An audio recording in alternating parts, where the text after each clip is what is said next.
Yan po ang kalamansi. Kalamansi pero dalandan pala. Ayan, sa dalandanan na po tayo. Yan po, abot kamay mo lang ang dalandan. Di ba, Paolo? Oo. Oo. Oo. Tara, gawa tayong juice.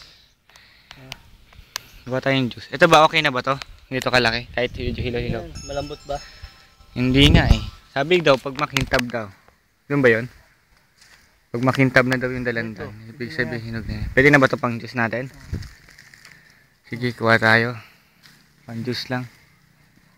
Hindi pa kasi medyo hinog eh. Hilaw-hilaw pa. Hindi pa kasi yung season ng dalandan ngayon.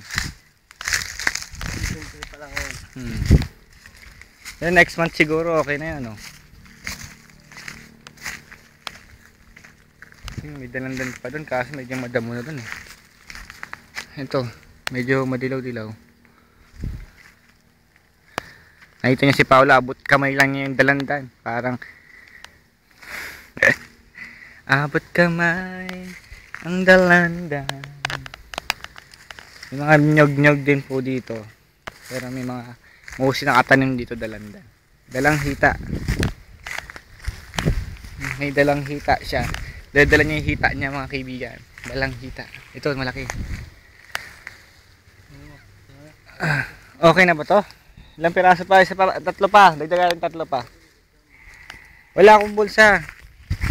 Mga boxers lang. Oh. Tatlo pa. Iyan ba nakuha mo, Pao? 6.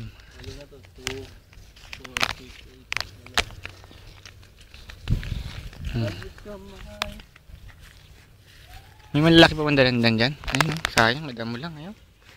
Hindi pa nalilinis. Okay na ba yan? O sige. Uwi na po muna kami. At kami gagawa ng dalandan juice. Ayan po yung bahay nila, Paolo.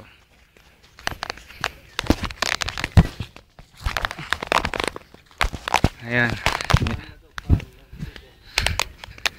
Okay. That's all. Thank you for now. Goodbye.